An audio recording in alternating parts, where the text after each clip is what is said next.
जी जनाब, क्या हाल है आपके? यासीन निज़ामी मेरा नाम है और मैं इस चैनल पे एजुकेशनल वीडियोस बनाता हूँ लोगों को फाइनेंशियल एजुकेशन देने के लिए, जिसमें हम बात करते हैं macro economics, real estate, investing strategies and some of the technical information also I share. तो आज इस वीडियो पे मैं एक पॉडकास्ट शेयर कर रहा हूँ जो मेरे दोस्त हैं वली खान, उनके साथ। वली खान जो हैं वो पर्सनल फाइनेंस पे काफ़ी एक्सपर्टीज रखते हैं, दुबई बेस्ड हैं और वो काफ़ी एजुकेशनल वीडियोस बनाते हैं पर्सनल फाइनेंस के ऊपर, इन्वेस्टिंग के ऊपर।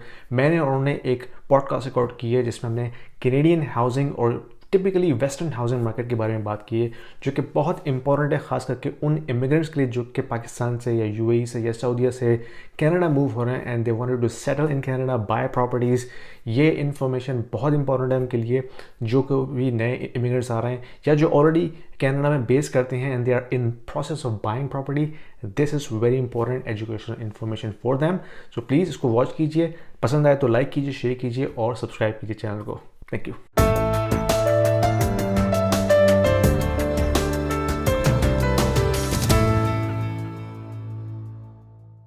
As I said before, Yasin हमारे साथ हैं। Yasin is my old friend and he's working in Cisco right now और कनाडा में होते हैं।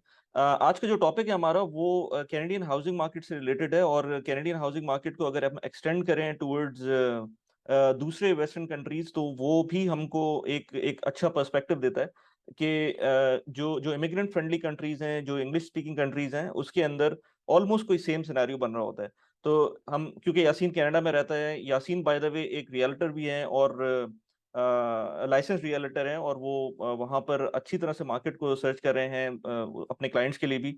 तो यासीन का टिकटॉक चैनल भी है, यासीन का यूट्यूब चैनल भी है। If you want you can go and subscribe to him as well. और इसके अलावा हम बात करेंगे बेसिकली कि जिस तरह मैंने पहले भी अपनी वीडियोस में बात की हुई है कि किस तरह से लोग वेस्टर्न कंट्रीज के अंदर मल्टीपल प्रॉपर्टीज बना रहे होते हैं, मल्टीप्लाई कर रहे होते हैं अपनी प्रॉपर्टी वेल्थ को। मैं अब थोड़ा सा चीजें चेंज हो रही हैं, लेकिन लेट्स से उसको वेल्थ कह लें। आप अपनी वेल्थ को मल्टीप्लाई कर रहे होते हैं। आपके बहुत सारे शायद जानने वाले हों जो कि कनाडा में और ऑस्ट्रेलिया में रह रहे हों, वो पांच पांच घरों के मालिक होते हैं, दस दस घर भी होते हैं लोगों के। तो वो किस तरह से कर रहे होते हैं? कैश पे तो ऑफ कोर्स नहीं होता है, लेकिन वो किस तरह से वो इस तरह से कर लेते हैं कि वो इतनी प्रॉपर्टीज के ओनर बन जाते हैं। तो यासीन से आज हम बात करेंगे। बहुत सारे टॉपिक्स होंगे इसके अंदर जो आज डिस्कशन का पार्ट होंगे। आई होप कि मैं इस तरह से इसको कंस्ट्रक्ट करूँ इस वीडियो को कि मैं नीचे टाइमलाइन में आपको टाइम स्टैम्प मिल जाए। तो Yasin, welcome to the show. और क्या क्या कहेंगे यार मार्केट के बारे में, आजकल क्या चल रहा है? और आई थिंक कनाडा के अंदर बहुत ज्यादा सुनने में आ रहा है। जब मैंने एक वीडियो बनाई थी जिसके अंदर बताया था कि दुबई और टोरंटो को कंपेयर करें तो उस वीडियो के अंदर I showed this UBS example जिसके अंदर दुबई की मार्केट काफी ज्यादा फेयर वैल्यूड थी पहले 2020 के अंदर। तो खैर वो अंडर वैल्यूड हो गई थी, लेकिन फेयर वैल्यूड है इस वक्त। और टोरंटो को कंपेयर करें तो वो ऑलमोस्ट कोई सबसे ज्यादा बबल रिस्क की बात करें तो टॉप पे है बबल रिस्क के अंदर। तो इस वक्त भी ऐसी बिल्कुल सिचुएशन है। ओवरऑल क्या सिचुएशन है मार्केट की, वो उस पर जरा थोड़ा सा आज हम बात करेंगे। तो बिल्कुल एक्सप्लेन करें प्लीज। बिल्कुल काफ़ी इंपॉर्टेंट टॉपिक है ये वाली। ख़ास करके उन लोगों के लिए जो इमिग्रेंट्स हैं, जो इस वक्त या तो पाकिस्तान इंडिया से मूव होकर कनाडा आ रहे हैं या ऑलरेडी कनाडा आ चुके हैं और वो इस प्रोसेस में हैं, हाउस बाइंग प्रोसेस के अंदर। तो इनके लिए इस इंफॉर्मेशन का होना बहुत ज़रूरी है, क्योंकि अक्सर लोग जो नए इमिग्रेंट्स आते हैं वो उनको इतना अंदाज़ा नहीं होता मार्केट डायनेमिक्स का और वो गलत डिसीजन ले बैठते हैं, जो कि फाइनेंशियली आपकी ज़िंदगी का सबसे बड़ा डिसीजन होता है। तो अगर हम हाउसिंग को ग्लोबल मार्केट पे ग्लोबल लेवल पे देखें तो हमें अंदाज़ा होगा कि जो रियल स्टेट एसेट क्लास है वो तमाम एसेट क्लासेस से सबसे बड़ी है, यानी कि बाय बाय डॉलर अमाउंट। तो इवन इक्विटी से भी ज़्यादा, यानी कि अगर आप स्टॉक्स को भी कंपेयर करें real estate across the whole world, real estate is the biggest asset class right now. तो खास करके जो वेस्टर्न कंट्रीज हैं जहाँ पे इकोनॉमी चलती ही डेट के ऊपर है, तो हाउसिंग उसका एक बहुत बड़ा पिलर होता है। यानी कि अगर आप कंपेयर करें ना साउथ एशियन कंट्रीज जैसे पाकिस्तान, इंडिया है, बांग्लादेश, श्रीलंका, वहाँ पे तो ज़्यादातर लोग कैश पे घर खरीदते हैं, क्योंकि अभी भी वहाँ पे मोर्गेज का इतना ज़्यादा ट्रेंड नहीं है। एक बहुत ही स्मॉल सबसेट ऑफ सिटीजन हैं जो मोर्गेज पे घर लेते हैं, जो कि अभी बेचारे यंग प्रोफेशनल हैं जिनके पास इतनी अफोर्डेबिलिटी नहीं है, तो वो मोर्गेज का सहारा लेते हैं। लेकिन अगर हम वास्ट मेजोरिटी को देखें तो अभी भी वो जो है कैश के ऊपर घर खरीदते हैं, क्योंकि वो जनरेशनल वेल्थ होती है जो ट्रांसफर होती है। लेकिन वेस्टर्न कंट्रीज में हमने देखा है कि चाहे वो यूरोप हो, नॉर्थ अमेरिका कंट्रीज हो, कनाडा, यूएस, उन तमाम कंट्रीज में सारा का सारा जो रियल एस्टेट बिजनेस है वो डेट के ऊपर होता है।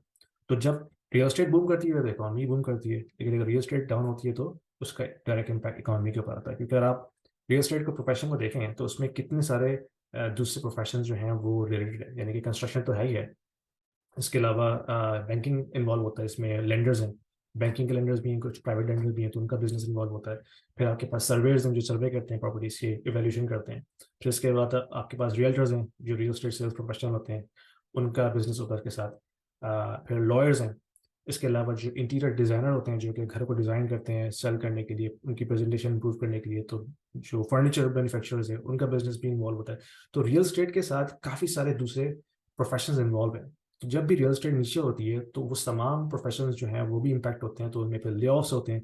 अभी रिसेंटली मैंने न्यूज़ में देखा है कि काफ़ी जो लेंडर्स हैं वो अपने मोर्गेज एडवाइजर्स को ले ऑफ कर रहे हैं, क्योंकि उनके पास डिमांड इतनी सिग्निफिकेंटली स्लो हो गई है कि उनके लिए ओवर साइज था इतनी बड़ी टीम रखना। तो वहाँ पे ले ऑफ्स हो रहे हैं। यानी कि एक तरफ देखा ना कि टैक्स सेक्टर में ले ऑफ हो रहे हैं, उसकी वजह तो डिफरेंट है, लेकिन रियल एस्टेट डाउन की वजह से जितने भी रियल एस्टेट के साथ जितने प्रोफेशनल्स एसोसिएट होते हैं वो अब ले ऑफ के प्रोसेस से गुजर रहे हैं। तो ये जानना बहुत ज़रूरी होता है कि अगेन आप साइकिल के किस हिस्से में हैं, क्योंकि you can be ended on either of the cycle. तो इसके लिए डिसीजन लेने से पहले इन चीज़ों का पता होना चाहिए। अच्छा, अभी मॉर्गेज लेंडर्स की बात की थी, तो वो मॉर्गेज कंसल्टेंट्स की बात की थी, जो ले ऑफ्स की बात हो रही है, रियल्टर्स तो वो भी ऑफ कोर्स ले ऑफ हो वो रहे भी होंगे, तो वो थोड़ा इम्पैक्टेड है। सा एक एक्सप्लेन कर हाँ। दो कि जो है ना मॉर्गेज हाँ, रियल्टर्स कंसल्टेंट्स कौन नॉर्मली, होते हैं? हाँ, रियल्टर्स नॉर्मली सेल्फ एम्प्लॉयड होते हैं। ठीक है, उनका ब्रोकरेज से लिंक होता है, but they not salaried person, वो कमीशन के अच्छा। ऊपर अपना काम करते हैं। राइट। लेकिन अक्सर मोर्गेज ब्रोकर्स जो होते हैं वो किसी न किसी लेंडिंग एसोसिएशन के साथ जुड़े हुए होते हैं, खास करके जो बैंक्स, जितने भी हम कहते हैं ना कि जो मेन स्ट्रीम बैंक्स हैं कनाडा में, जैसे आरबीसी है, टीडी बैंक है, स्कॉशिया है, तो उनके अपने पेरोल के ऊपर उनके मोर्गेज एडवाइजर्स होते हैं। तो हमने देखा है कि लास्ट 2 इयर्स में ये जो आर्टिफिशियल स्टिमुलस जनरेट हुआ था ना इकोनॉमी के अंदर, तो उससे एक एक्सपोनेंशियल बूम आया था। उस हम्म। बूम को कैचअप करने के लिए इंडस्ट्री के तमाम वर्टिकल्स ने एक्स्ट्रा हायरिंग की, क्योंकि उनको ये नहीं पता था कि ये बूम जो है वो टेम्पररी है और आगे जाके ये बस्ट हो जाएगा, but they just wanted to catch up with that boom. तो उन्होंने एक्स्ट्रा ऑर्डिनरी हायरिंग की। इसी तरह अगर मैन्युफैक्चरिंग सेक्टर में देखें तो उन्होंने अपनी इन्वेंट्री को एक्स्ट्रा ऑर्डिनरी बढ़ाया। अभी अमेजोन ने अनाउंस किया कि 11,000 पीपल वो ले ऑफ कर रहे हैं ग्लोबली। वो इलेवन क्यों हुआ? थाउजेंड वो यस। इसीलिए ना क्योंकि अगर आप 2019 में उनकी वर्कफोर्स देखें वो तकरीबन 800,000 के करीब थी। हम्म। लास्ट ईयर में उन्होंने अपनी वर्कफोर्स को डबल किया। वो हम्म। इसलिए किया क्योंकि उन्होंने जो डिमांड देखी उसको उन्होंने कैचअप करने की कोशिश की। लेकिन अब उनको ये अंदाजा हो रहा है कि वो जो डिमांड थी वो आर्टिफिशियल थी और अब वो बिल्कुल बस्ट हो गई है। तो जो उन्होंने एक्स्ट्रा हायरिंग की थी अब उनको ले ऑफ करना पड़ रहा है। हाँ, तो इनफैक्ट यही। मैं वो मीम भी देख रहा था कि लोग जो हैं कह तो रहे थे कि ट्विटर के ऊपर जब इलॉन मस्क ने ओनरशिप ली थी उसकी, तो बहुत सारी उल्टी सीधी हरकतें की उसने, लेकिन एक चीज, एक इंपॉर्टेंट चीज यही है कि इतनी बड़ी वर्कफोर्स की प्रॉब्ली जरूरत नहीं थी, और वो उसमें जाके काफी ज्यादा ग्राउंड लेवल पे बहुत सारे काम कर रहे हैं, जो शायद लोगों को बुरा लग रहा हो, लेकिन मेरे ख्याल से वो he will come out of it, और वो उसको प्रॉफिटेबल बना देगा, क्योंकि वो बंदा है इस तरह का कि वो कुछ भी कर सकता है। ऑल्दो कि हम उसमें बहुत सारी उसकी चीजों से डिफरेंस ले सकते हैं हम्म। उसमें, मतलब हमें नहीं समझ में आती वो चीजें, लेकिन कुछ चीजें वो जो ये कर रहा है इस वक्त, मुझे लग रहा है कि वो ट्विटर को जो है बहुत ज्यादा लीन कर देगा और प्रॉफिटेबल बना देगा, तो वो चीजें बहुत इंपॉर्टेंट होती हैं इस तरह की बिल्कुल। सिचुएशन में। सीईओ का काम ही ये होता है कि उसने किस तरह शेयर होल्डर्स का प्रॉफिट जो है इम्प्रूव करना है। तो शेयर होल्डर का प्रॉफिट तो इम्प्रूव तभी होगा जब स्टॉक परफॉर्म अच्छा करेगा। तो स्टॉक को परफॉर्म करने के लिए ऑफकोर्स उनको ओवरहेड्स कम करने पड़ेंगे, ऑपेक्स कम करना पड़ेगा। अगर आपकी ग्रोथ इतनी नहीं हो रही है तो ये सारी चीज़ें हमें नज़र आ रही हैं। राइट। राइट। तो तो मेरा पिछला पॉइंट हाँ। ये था कि जिस तरह हम टेक्स सेक्टर में देख रहे हैं ले ऑफ हो रहे हैं, और उसकी वजह यही थी कि एक्स्ट्रा ऑर्डनरी हायरिंग हुई लास्ट 2 इयर्स में। बिल्कुल उसी तरह जब रियल एस्टेट बूम हुआ था तो जितने भी रियल एस्टेट से एसोसिएटेड लोग हैं, चाहे वो मोर्गेज एडवाइजर्स हों या फर्नीचर मैन्युफैक्चरर्स हों या जो अप्रेजल करने वाले सर्वेयर्स होते हैं, उन तमाम लोगों ने एक्स्ट्रा ऑर्डनरी हायरिंग की थी। अब वो अब सब ले ऑफ के प्रोसेस से गुजर रहे हैं। तो it is having a very very negative impact right now in the economy. Right. Okay. अच्छा, अब इसके अंदर ठीक है, वो तो इकोनॉमी में इम्पैक्ट पड़ रहा है इसका, जो जो भी ओवरऑल सिचुएशन है, क्योंकि पहले गवर्नमेंट ने स्टिमुलस दिया हुआ था, गवर्नमेंट ने पैसे दे रहे, और इनफैक्ट अभी भी मैंने देखा था कनाडा में वो $500 दे रहे हैं, आई थिंक, जो लोग रेंटर्स हैं। मतलब वही बात है, वो तो इन्फ्लेशन को और इंस्टिगेट कर रहे हैं जब वो इस तरह की एग्जैक्टली। जो चीजें करेंगे। अच्छा, हम समझते हैं कि शायद उनको इस बात का अंदाजा नहीं हो रहा, क्योंकि ये तो एक कॉमन सेंस की बात है ना कि अगर आप इन्फ्लेशन ऑलरेडी इतना हाई है और आप अगेन फ्री मनी बांट रहे हैं लोगों को, तो उससे तो और परचेजिंग पावर जो है वो इम्प्रूव हो जाएगी और स्पेंडिंग बढ़ेगी।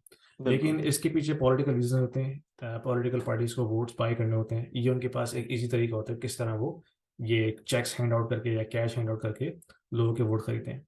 लेकिन अल्टीमेटली इसका इन्फ्लेशन पे और नेगेटिव इम्पैक्ट पड़ेगा, क्योंकि जब आप फ्री मनी इंजेक्ट करते हैं ना सिस्टम के अंदर, तो of course it ends up increasing the inflation rate right. Overall. अच्छा, अगर वैसे मैं देखता हूँ तो कनाडा की मार्केट एंड यूएस की मार्केट, उनमें काफी ज्यादा डिफरेंस है। In fact with in Canada he different cities के अंदर काफी डिफरेंस है। लेकिन अगर हम इवन टोरंटो को बात करें, मेन स्ट्रीम सिटीज की in the US, like let's say New York की बात कर लें या कैलिफोर्निया की बात कर लें, तो वो फिर भी एट पार नजर आते हैं। लेकिन बहुत सारे सिटीज हैं with in US, let's say बहुत मशहूर सिटीज ह्यूस्टन टाइप के, जहाँ पर, या फ्लोरिडा, जहाँ पर जो है वो आपको बहुत कम रेट्स में घर मिलते हैं, और कंपेयर टू टोरंटो, जहाँ पर टैक्सेस भी ज्यादा हैं, जहाँ पर हाउस प्राइसेस भी बहुत ज्यादा हैं। तो हम यूएस हालांकि बराबर में ही है उसके, तो यूएस और कनाडा में हम्म क्या बेसिक डिफरेंस है जो हाउसिंग मार्केट में हम देख सकते हैं? ये बहुत टेक्निकल क्वेश्चन किया आपने अभी। Difference of course construction cost में तो नहीं है, कंस्ट्रक्शन तो दोनों जगह एक ही हो रही है, वही लंबर यूज हो रही है, वही मटेरियल यूज हो रहा है, लेबर भी ऑलमोस्ट उसी तरह की है। लेकिन जो फर्क आता है वो एक तो कनाडा की ब्यूरोक्रेसी है, यानी कि कनाडा की जो म्यूनिसिपल और प्रोविंशियल लेवल पर ब्यूरोक्रेसी है वो इतनी कॉम्प्लेक्स है कि अगर आप बिल्डर हैं और आपने एक नया apartment project, condo project start करना है, तो it will take you at least 5 to 6 years to complete that project. और उनमें से जो पहले के 2 साल होते हैं वो सिर्फ पेपर वर्क में खत्म होते हैं, परमिट्स इशू करवाना, सर्वे करवाना, और गवर्नमेंट से सारे लाइसेंसेस निकलवा के परमिट्स अप्रूव करवाना, that takes a lot of time. और ये तो किस किस तरह एक की बिल्डिंग ब्लॉक की बात हो रही है? मतलब ये कोई घर रेजिडेंशियल, की, नॉर्मल हाँ घर की बात हो रेजिडेंशियल, रही है, या बिल्कुल एक जितने कोई भी एरिया की बात हो रही है? जैसे अगर आपने एक large scale multi family project start करना है, कॉन्डो अपार्टमेंट या अपार्टमेंट कॉम्प्लेक्स स्टार्ट करना है, तो उसके लिए आपको सारी प्लानिंग करवानी पड़ती है म्यूनसिपल लेवल पे, प्रोविंशियल लेवल पे, सारे परमिट्स इशू करवाने पड़ते हैं। फिर इनके कुछ चेक्स होते हैं कि उन्होंने ग्रीन स्पेस को प्रोटेक्ट रखना है। हालांकि इतनी ज़्यादा यहाँ पे लैंड है कनाडा में, लेकिन आयरनी ये है कि कनाडा मोस्ट एक्सपेंसिव कंट्री है फ्रॉम रियल एस्टेट परस्पेक्टिव, इतनी हम्म। वास्ट लैंड होने के बावजूद। उसकी हम्म। वजह ये है कि एक तो इनकी अपनी ब्यूरोक्रेसी है जो चीज़ों को स्लो डाउन करती है, और फिर इनके अपने फीसेस, टाउन की, सिटीज़ की, किसी भी परमिट को अप्रूव करवाने की उनकी अपनी फीसेस हैं जो कि एड अप होती हैं कॉस्ट के अंदर। तो ये एक मेजर डिफरेंस है यूएस और कनाडा में। और दूसरा है कि कनाडा की जो हाउसिंग मार्केट है वो इमिग्रेंट ड्रिवन है। लास्ट 10 to 15 years के अंदर जितने इमिग्रेंट्स कनाडा में आए हैं ऑल ओवर द वर्ल्ड, उन्होंने इस मार्केट को ड्राइव किया है। लेकिन यूएस को अगर हम देखते हैं, यूएस में इतना ज़्यादा इन्फ्लो नहीं है इमिग्रेंट्स का कंपेयर टू कनाडा, क्योंकि यूएस इटसेल्फ काफ़ी बड़ा है, एस्टेब्लिश कंट्री है, यानी कि अराउंड 350 मिलियन पीपल रहते हैं वहाँ पे। कनाडा की जो पॉपुलेशन है वो मेयरली 37-38 मिलियन लोगों की है, तो बहुत ज़्यादा फर्क है ना। तो अगर 38 मिलियन की पॉपुलेशन में अगर लेट्स से 1 मिलियन लोग आ जाते हैं 2 साल में, that itself is a huge influx. तो उस उनको एकोमोडेट करने के लिए ऑफकोर्स हाउसिंग चाहिए। तो हाउसिंग की डिमांड इसी वजह से हमेशा रही है कनाडा में, एटलीस्ट लास्ट 15 years के अंदर। लेकिन यूएस में ये सिनारी नहीं है, यूएस में इतनी इस रेशियो से लोग नहीं आते, आते हैं वहाँ पे भी, लेकिन compare to its overall population वो जो रेशियो है वो काफ़ी नेग्लिजिबल है। हाँ, क्योंकि तो वो एक तो अभी ये मैं फर्क हो देख रहा गया। था, हाँ हम्म मैं अभी देख भी रहा था कि वो उन्होंने नए टारगेट्स अनाउंस किए, ऑलमोस्ट 5 लाख पर ईयर के टारगेट्स अनाउंस किए इमिग्रेशन के कनाडा में। तो हम्म, जाहिर सी बात है वो भी एक फैक्टर प्ले करेगा। नए लोग जब आएंगे तो उनको बिल्कुल हाउसिंग चाहिए होगी, चाहे वो खरीद रहे हो चाहे वो रेंट पे जा रहे हो, इन एनी केस उनको घर तो चाहिए होंगे। बिल्कुल। और ये इमिग्रेशन कंट्रोल होगी फेडरल लेवल पे, और हाउसिंग का जो सब्जेक्ट है वो है प्रोविंशियल और म्यूनसिपल। तो हम्म। इन दोनों गवर्नमेंट लेवल पे कोऑर्डिनेशन ही नहीं है कि एक तरफ फेडरल गवर्नमेंट जो है वो इमिग्रेशन टारगेट्स बढ़ा रही है, लेकिन जो म्यूनसिपल और प्रोविंशियल लेवल पे गवर्नमेंट है उनके पास वो कैपेबिलिटी नहीं है कि वो उस हिसाब से हाउसिंग भी क्रिएट कर सकें उन लोगों के लिए। तो that is a big disconnect. तो उसकी वजह से क्या होता है कि ऑफ कोर्स लोड पड़ता है सिस्टम के ऊपर, तो हाउसिंग ऑलरेडी यहाँ पे इतनी हॉट है, तो डिमांड एक्स्ट्राऑर्डिनरी और बढ़ जाएगी, खास करके रेंटल की। इमिग्रेंट्स जब भी लैंड होते हैं तो सबसे पहले वो रेंट करते हैं घर, आके फौरन तो घर खरीदते नहीं है। तो एटलीस्ट रेंटल हमेशा हॉट रहेगा यहाँ पे अब आगे हम्म। आने वाले 2-3 सालों के अंदर, जब तक इमिग्रेशन शुरू नहीं होती। तो इसका मतलब है कि ये जो जो डिप आ रही है इस वक्त जो हम देख रहे हैं, बाय द वे किस तरह की डिप आई है? अगर हम देखें 2022 के अंदर जो भी डिप आई है वो 22, क्योंकि मैंने देखा था जो फरवरी में लोगों ने कॉन्ट्रैक्ट किए थे वो सबसे ज्यादा इस वक्त हिट हुए हैं। और मतलब जो हम्म टॉप पे चली गई थी प्राइस, आई थिंक वो जनवरी फरवरी स्टार्ट ऑफ 2022, वो उस टाइम पे सबसे सबसे ज्यादा, सॉरी, उस टाइम पे सबसे ज्यादा बिल्कुल। प्राइस थी और उसके बाद से फिर वो नीचे आना शुरू हुई है। तो इस वक्त क्या सिचुएशन है? हम स्क्रीन शेयर मैं करता हूँ तो आप देखें इस चार्ट को। ये बेसिकली सेल्स एक्टिविटी है over the last I think 3 years, 2017 से लेके क्वार्टर बाय क्वार्टर। तो आप देख रहे हैं कि 2020 में जो सेल्स एक्टिविटी कितनी ऊपर चली गई थी। Almost 2020, yes. 700,000 houses were being sold in each quarter. Right. और उसके बाद राइट। से फिर वो डिक्लाइन हुई है। ठीक हम्म। है, तो ये तो सेल्स वॉल्यूम है। फिर अगर हम इसकी प्राइसिंग को देखते हैं तो यहाँ देखिए आप, जनवरी 2020 में मार्केट एकदम पीक पे चली गई थी, उसके बाद से हम्म। इसने एक शार्प डाउन टर्न लिया है। तो हम्म। ब्लू लाइन जो है वो बेसिकली इंडेक्स है, इसको हम कहते हैं एचपीआई इंडेक्स, जो कि एक एग्रीगेट कंपोजिट बेंचमार्क होता है अक्रॉस द इंटायर कंट्री। लेकिन जो रेड लाइन है वो एवरेज प्राइस है।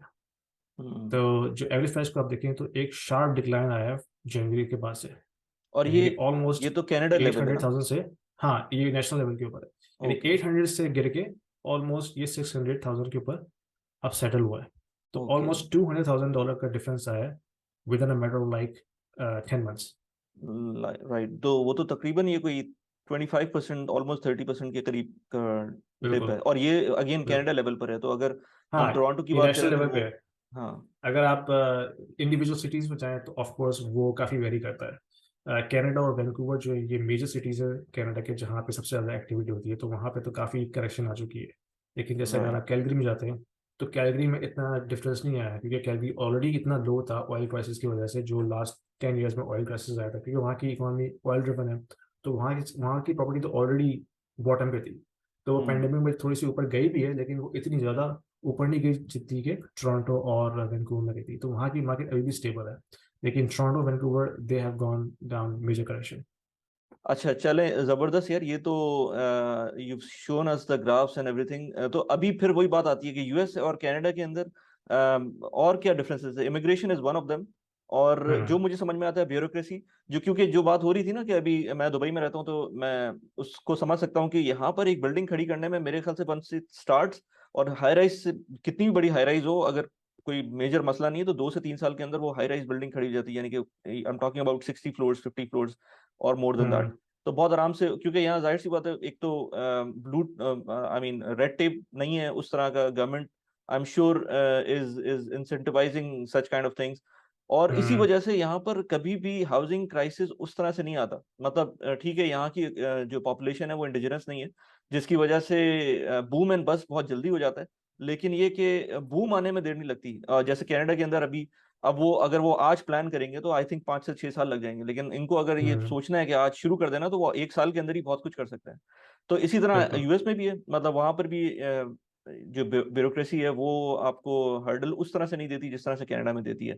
और इसके अलावा कनाडा क्या में बहुत ज़्यादा है। पॉइंट्स हैं? हाँ। हाँ, मैं इसका आपको कॉन्टेक्स्ट दे दूँ। आपने 2 इयर्स का टाइम लिमिट बताया है दुबई के अंदर या यूएई के अंदर। कनाडा में it takes between 5 to 6 years to complete a account project, यानी कि स्टार्ट टू फिनिश। तो हम्म। कितना, यानी कि 3 times मोर इसमें लग रहा है टाइम। हम्म। और दूसरे फैक्टर जो हैं यूएस के अंदर वो ये है कि यूएस क्योंकि इटसेल्फ काफ़ी बड़ी कंट्री है, तो उसकी मार्केट काफ़ी ह्यूज है। और एवरी स्टेट जो है वो डिफरेंट है, क्योंकि उनके अपने टैक्सिंग लॉज हैं। कुछ कुछ स्टेट में प्रॉपर्टी टैक्स कम है, कुछ में ज़्यादा है। कनाडा की तरह यानी कि सेम नहीं है ना। जो उसकी वजह से भी काफ़ी फर्क पड़ता है। फिर जो कुछ स्टेट्स हैं जो जहाँ पे जॉब अपॉर्चुनिटीज बिजनेसेस काफ़ी ज़्यादा हैं, जैसे कि कैलिफोर्निया। तो वहाँ तो ऑफ कोर्स प्रॉपर्टी कितने अरसे से जो है एक्सपेंसिव रही है। न्यूयॉर्क का एरिया है, वहाँ पे काफ़ी एक्सपेंसिव रही है। तो लोग वहाँ से निकल निकल के फिर वो डैलस की तरफ जाते हैं, रजिस्ट्रेशन की तरफ जाते हैं, या फिर कोलोराडो की तरफ जाते हैं, जहाँ पे कंपेरेटिव प्रॉपर्टी प्राइसेस जो है वो कम है।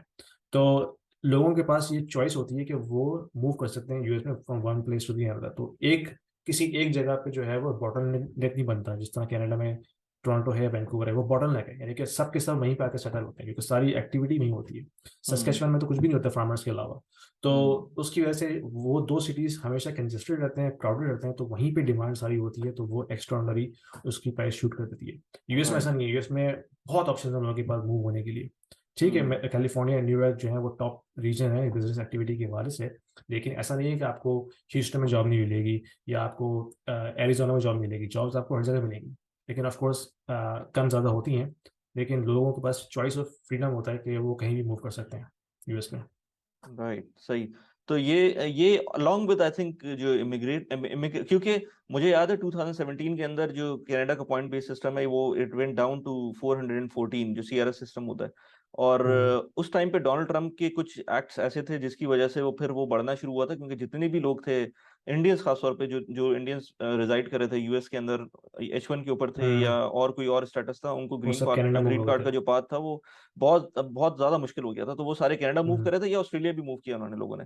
तो वहां पर हम्म, वो पॉइंट सिस्टम जो था 414 से लेकर वो 440 पे गया, then 450 and then up till 470 and then Covid आ गया, फिर 470 के बाद अब वो आई थिंक जब वो दोबारा से खुल रहा है तो 490s में जा रहा है और 500s के अंदर भी जा रहा है। तो वो एक दफा एक गलत डिसीजन यूएस की तरफ से, जो गलत डिसीजन कह लें या जो उनके लिए जो भी कह लें उसको, लेकिन उसकी वजह से कनाडा इम्पैक्ट हुआ। और आई थिंक उसी के बाद से हाउसिंग मार्केट भी इम्पैक्ट होना शुरू हुई। जाहिर सी बात है, जो हाई नेटवर्थ लोग आएंगे या उनको कह लें कि जिनके पास डिस्पोजेबल इनकम थी, जो घर खरीद सकते थे, वो लोग आ रहे थे।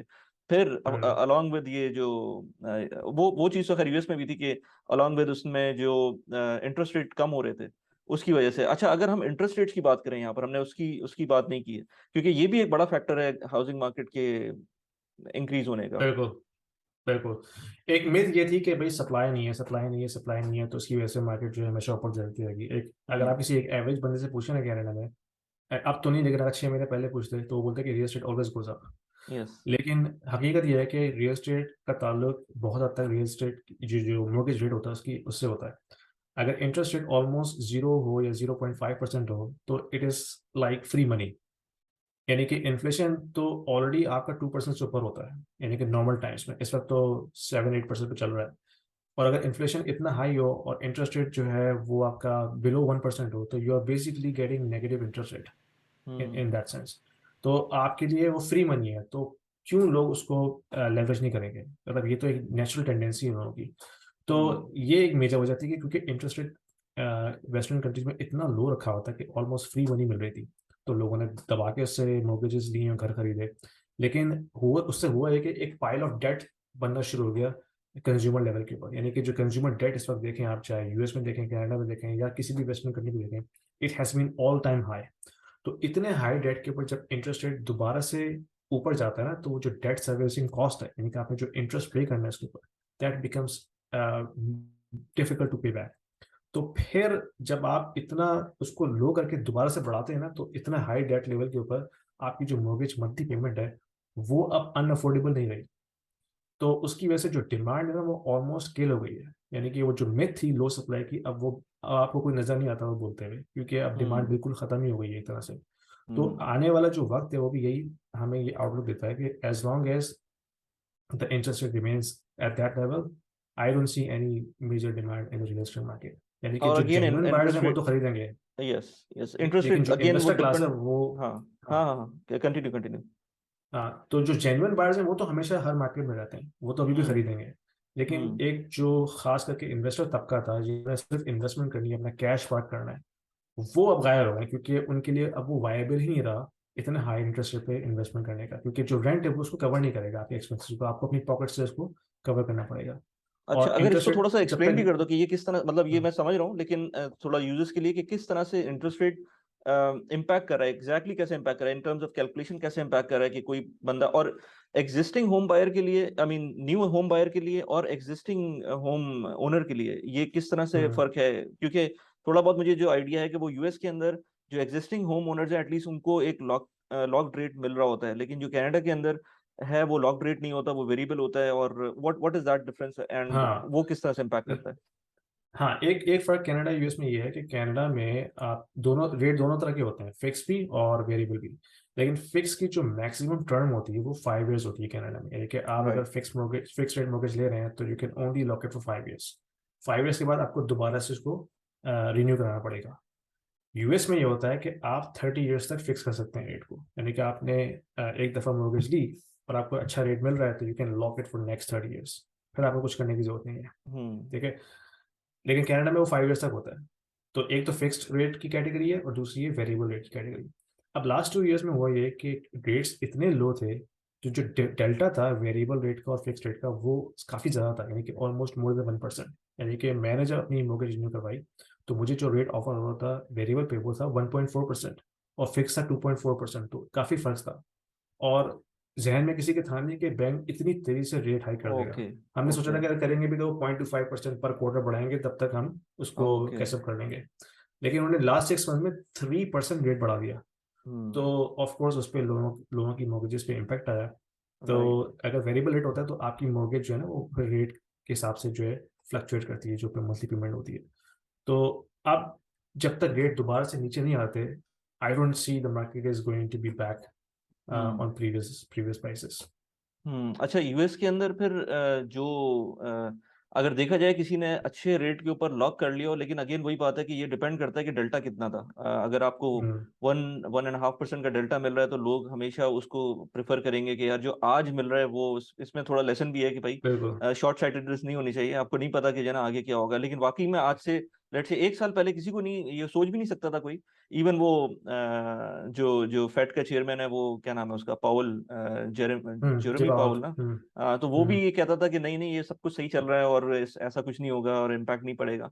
लेकिन ये कोई नहीं सोच सकता था हाँ कि आज से 1 साल पहले जो है ना ये इस तरह से सिचुएशन हो जाएगी। लोग हमेशा अपना $100 तो बचा लेंगे, लेकिन बाद में नहीं सोच रहे कि वो जो, और इसी वजह से आई थिंक इवन कनाडा के अंदर भी उन्होंने वो 5 साल का जो लॉक इन पीरियड कर सकते थे उसको भी उन्होंने शुरू से ही वेरिएबल रखा होगा, जिसकी वजह से वो हाँ इम्पैक्ट अभी नजर आ रहा है।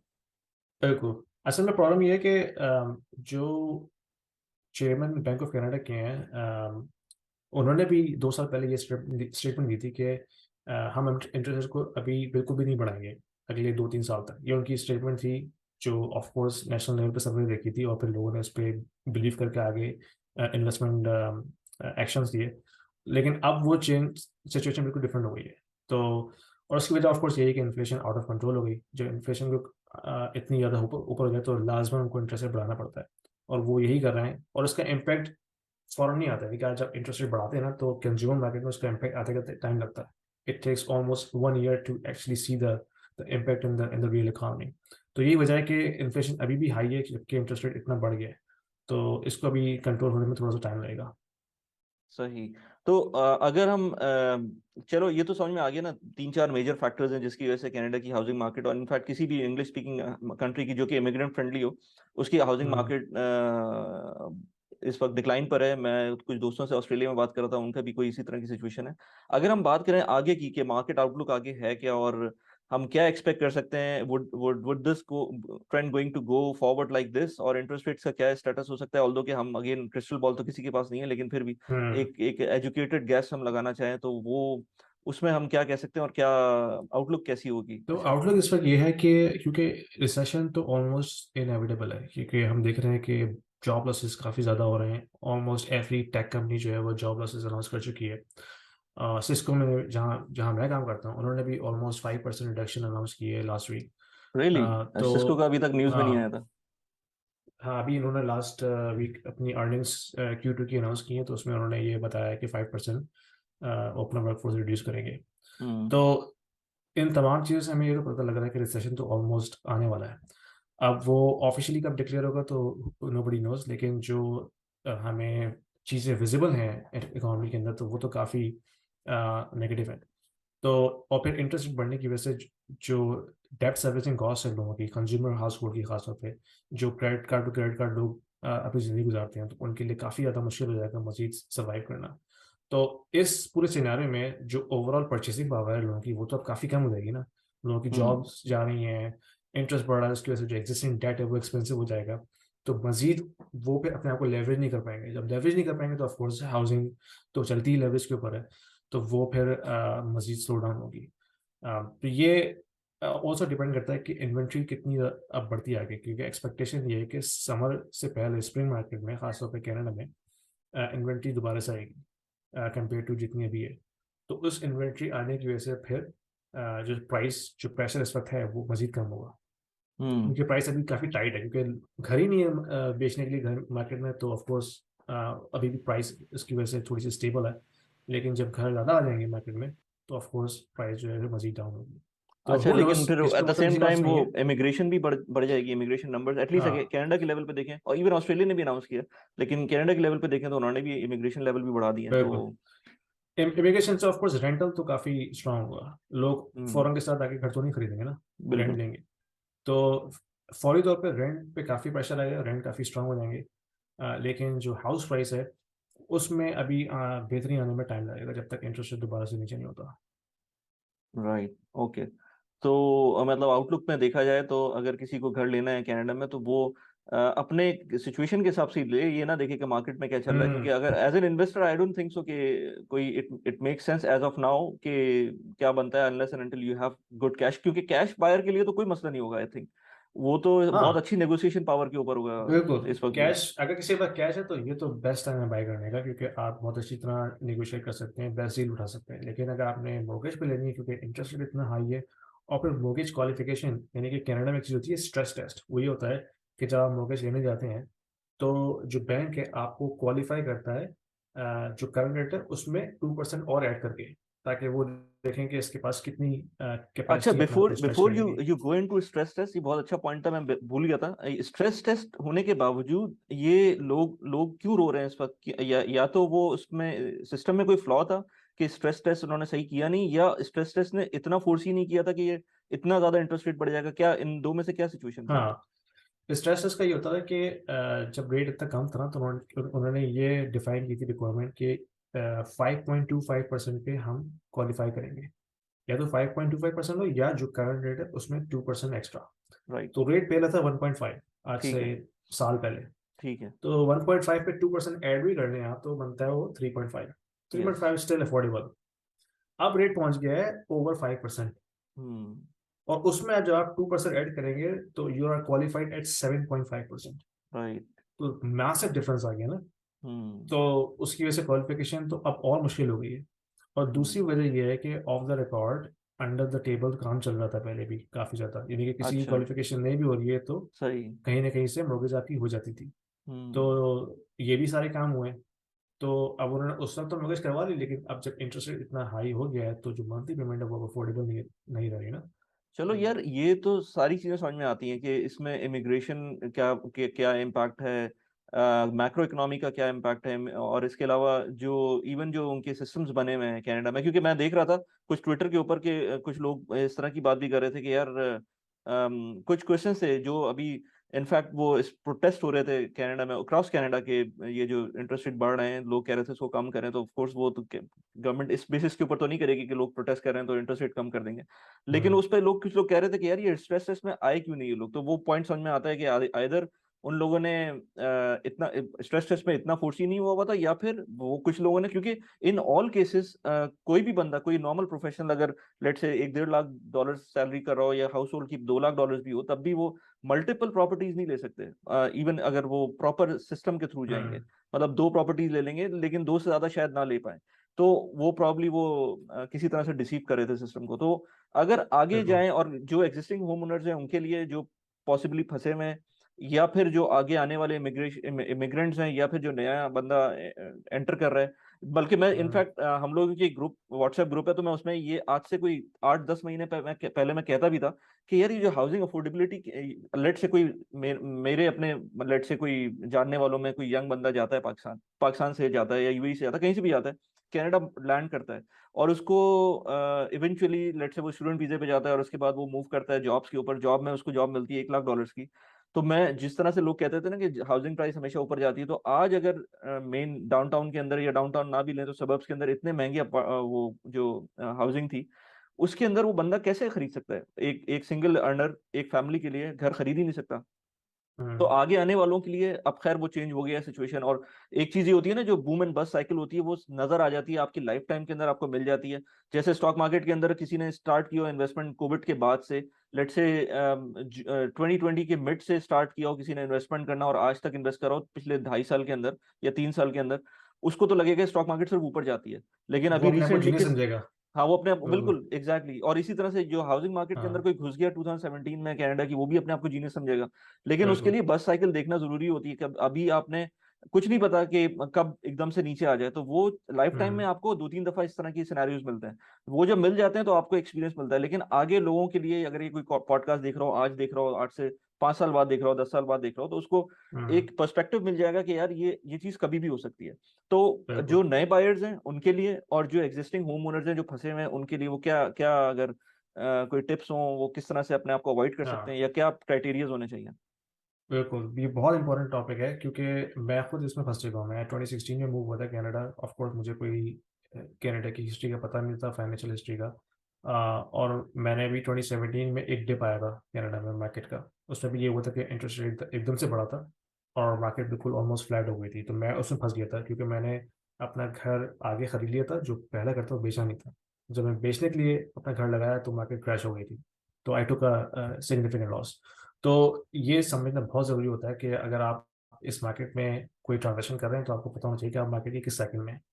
और जो अभी एग्जिस्टिंग बायर है तो उनके लिए तो यही एडवाइस है कि भाई किसी तरह सस्टेन करें अपने आप को, क्योंकि अगर वो सेल करेंगे तब भी उनको लॉस होगा।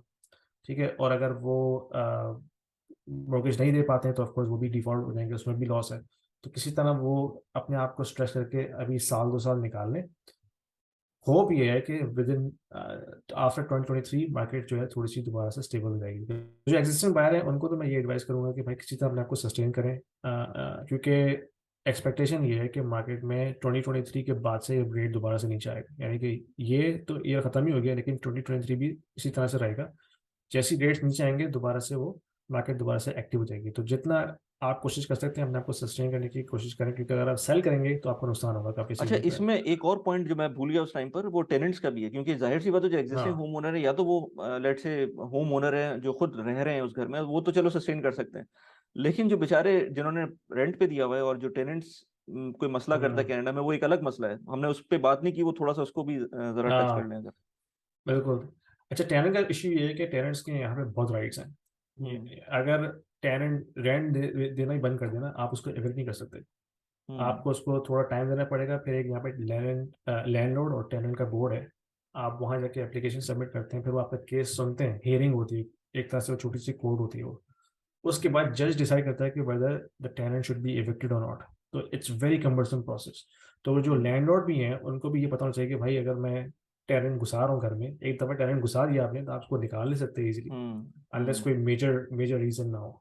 तो हम्म। और रेंट बढ़ाने का भी इसको ना कहीं कंट्रोल प्रोसेस है, यानी कि गवर्नमेंट ने तय किया है कि X% रेंट पर ईयर बढ़ सकता है, इससे ज़्यादा नहीं। यानी कि हम्म। लास्ट 2 इयर्स में जब कोविड हुआ था तो रेंट फ्रीज कर दिया था गवर्नमेंट, कि आप रेंट बढ़ा नहीं सकते बाय लॉ। फिर हम्म। उन्होंने 2021 के दिसंबर के बाद से उन्होंने कहा था कि आप 1.2% बढ़ा सकते हैं। तो रेंट भी कंट्रोल भी यहाँ पे काफ़ी स्ट्रांग है। तो टेनेंट्स के यहाँ पे काफ़ी राइट्स हैं। तो लैंड अगर आप बनना भी चाह रहे हैं तो you have to be very careful कि आपने अपने आप को इतना अपने अपनी कैपेसिटी रखनी है कि अगर टेनेंट रेंट देना बंद करे तो आपके पास थोड़ा बहुत कैश हो जो आप एग्जैक्टली। उसको अपने आप को सस्टेन कर सकें। राइट, तो ये तो टेनेंट के और पॉइंट ऑफ व्यू से हो गया। और अगर अगर आप खुद रह रहे हैं घर में, हम्म, तो उसको सस्टेन तो करना पड़ेगा, उसमें मतलब एटलीस्ट फॉर वन हाँ, वन ईयर।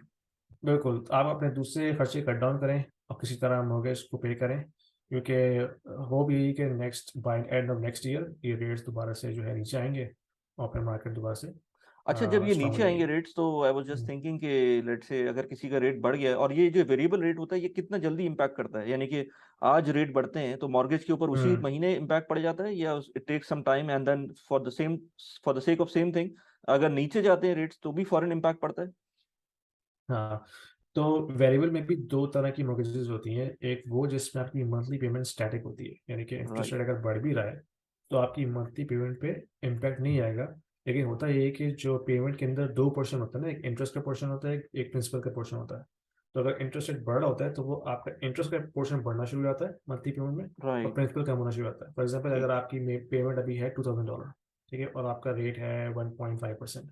ठीक है। अब नेक्स्ट मंथ अगर 1.5 से वो 2% हो जाता है हम्म। तो आपकी वो जो पेमेंट थी 2,000 की, जिसमें 1,500 प्रिंसिपल जा रहा था और 500 इंटरेस्ट में जा रहा था, अब वो $1,000 हो जाएगा इंटरेस्ट, और हम्म। प्रिंसिपल कम होकर $1,000 हो जाएगा। यानी कि जो आपने प्रिंसिपल पे ऑफ कर रहे हैं वो कम हो जाएगा। राइट। लेकिन उसकी भी एक लिमिट होती है कि अगर इंटरेस्ट इतना ज़्यादा बढ़ जाए कि आपकी जो इंटरेस्ट पेमेंट है वो मंथली पेमेंट से ही बढ़ जाए, hmm. Now this is something beyond your control. तो फिर बैंक करता है कि अब हमें मजबूरन आपकी मंथली पेमेंट बढ़ानी पड़ेगी, क्योंकि जो मिनिमम इंटरेस्ट आपने पे करना है वो हम्म। आपकी पेमेंट से आ ही नहीं रहा। हम्म। तो एक तो ये तो कैटेगरी होती है, ये दूसरी होती है। सबके साथ इम्प्लीमेंट होता है, लेट से अगर। हाँ, और फिर जाहिर सी बात है, जब ये होगा तो आपकी जो कॉस्ट, जो ड्यूरेशन है लोन का, वो बढ़ जाएगा। अगर ये बढ़ इस तरह जाएगा। से इम्प्लीमेंट होता है, बिल्कुल, ओके, बिल्कुल। एंड वो बढ़ एक और जाएगा। दूसरी कैटेगरी होती है, हम्म। एक ये होती है कि इसमें मल्टी पेमेंट स्टैटिक आती है ना, दूसरी राइट। कैटेगरी होती है उसमें आपकी पेमेंट स्टैटिक नहीं है, जैसे ही रेट बढ़ता है इमीडिएटली नेक्स्ट डे से या नेक्स्ट मंथ अच्छा। की साइकिल से ओके। आपका मंथली पेमेंट बढ़ जाती है। उसमें एक प्रिंसिपल और इंटरेस्ट की जो जो पोर्शन है वो फिर सेम रहता है, क्योंकि हम्म। आपकी पेमेंट हर मंथ हिसाब से रेट के हिसाब से बढ़ रही है ना। लेकिन तो अगर ये आप स्टैटिक है, जिस वक्त मॉर्गेज ले रहे होते हैं उस टाइम पर ही आप डिसाइड करते हैं, या बाद में भी हाँ बीच में भी डिसाइड कर सकते हैं? बिल्कुल, जब आप मॉर्गेज अप्लाई करते हैं तो आप सेलेक्ट करते हैं कि आपने कौन सी कैटेगरी में अप्लाई करना है। अच्छा अच्छा अच्छा अच्छा, सही। तो ये हम्म। अगर देखा जाए तो वैसे तो बेहतर ये है कि आप उसको अपने ऊपर ले लें, जो भी आपके ऊपर इम्पैक्ट पड़ रहा है वो उस टाइम पे ही ले लें, लेकिन अगर आपके पास रूम नहीं है खेलने का तो उस टाइम पे हम्म। प्रॉब्लम हो सकती है। इसीलिए हर चीज के अंदर जब भी आप किसी चीज में इन्वेस्ट करें तो अपने आप को कन्फाइन ना कर लें, आपके पास हमेशा इमरजेंसी फंड होना चाहिए, हमेशा कुछ पॉट होना चाहिए जो कि आप उसको फाइनेंस कर सकें 6-8 महीने के लिए एटलीस्ट, इस तरह की सिचुएशन में। हम्म। अच्छा, कनाडा में ये इश्यू था कि क्योंकि कनाडा की मार्केट इतनी वॉलेटिल रही है, तो लोग ये सोचते थे कि यार बस अभी घर खरीद लो, नेक्स्ट 2 ईयर में बेच देंगे इसको और अपना हाँ पैसा निकाल लेंगे, रेट बढ़ भी हाँ। गया तो हू नोस, हम सारी अपना फीस पैसा वगैरह निकाल सब के उसमें बुआ आ में लेंगे। जाएगी। हाँ ठीक है। हाँ, हाँ। तो ये मेंटेलिटी थी। लेकिन अब वो मार्केट बिल्कुल 180 डिग्री ऑपोजिट हो गई, तो वो थ्योरी भी जो है ना फिट नहीं हो रही है इसके अंदर। राइट। चलो यार, जबरदस्त Yasin, hmm. It it has been a fruitful discussion, और मुझे भी बहुत सारी चीजें इसमें सीखने को मिली हैं, एंड आई होप कि जो लोग देख रहे हैं उनको भी कुछ चीजें ऐसी हों जो पता चली हों, क्योंकि ये चीज सब जगहों पे इम्प्लीमेंट होती है। अगर आप पाकिस्तान इंडिया की बात करें तो शायद वहां पर उस तरह से इम्प्लीमेंट ना हो, क्योंकि वहाँ हम लोग मॉर्गेज पे नहीं जाते, लेकिन सूनर और लेटर वो कभी भी एक एक एक प्रोसेस है, क्योंकि कि कोई भी पाकिस्तान या इंडिया के अंदर डायरेक्ट अपनी कैश के ऊपर प्रॉपर्टी वैसे भी अफोर्ड नहीं कर सकता। पाकिस्तान के अंदर भी कोई हम सी अफोर्डेबिलिटी का इंडेक्स देखें तो वो तो कोई होगा ही नहीं, क्योंकि है ही नहीं हमारे पास कोई ऐसा बैरोमीटर्स। तो यहाँ पर हम्म। तो नजर आ जाता है ना कि दुबई में देख रहे हैं हम, या कनाडा में देख रहे हैं, ऑस्ट्रेलिया में देख रहे हैं, तो वो नजर आ रहा होता है कि यार अच्छा अफोर्डेबिलिटी इस तरह की है। लेकिन फिर भी एक चीज है कि पाकिस्तान के अंदर इस वक्त कैश इकोनॉमी है, कैश रियल एस्टेट कैश के ऊपर चल रहा होता है, लेकिन उसमें again black market, black money भी आ रहा होता है। तो बहुत सारे चीजें लिंक्ड होती हैं, तो हम कह नहीं सकते, लेकिन एटलीस्ट आपकी एजुकेशन के लिए आपको पता होना चाहिए कि मॉर्गेज किस तरह से काम करती है।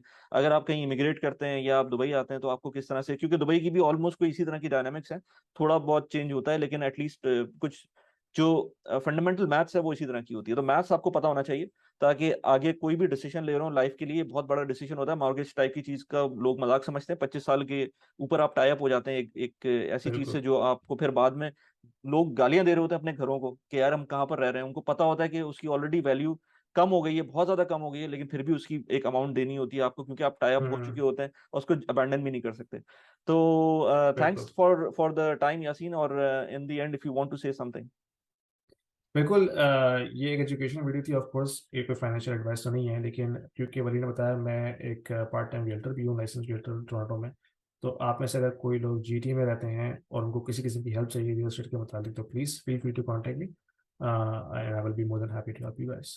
चलो यार, यासीन के आप टिकटॉक एंड यूट्यूब चैनल दोनों को सब्सक्राइब कर सकते हैं, उर्दू में भी है इंग्लिश में भी है यूट्यूब का channel. And thanks a lot. अब नेक्स्ट वीडियो में इंशाल्लाह मिलेंगे। यासीन से मेरा प्लान है कि मल्टीपल वीडियोस हम इस तरह से करेंगे ताकि नॉलेज शेयरिंग हो और हम उसके अंदर और चीज़ें देख सकें। इस तरह की कोलैबोरेशन से आई होप कि आप लोगों को फायदा हो रहा होगा। सब्सक्राइब जरूर करें चैनल को, मेरे चैनल को भी और यासीन के चैनल को भी। Thank you Yasin, thank nice you. Meeting, और बाद में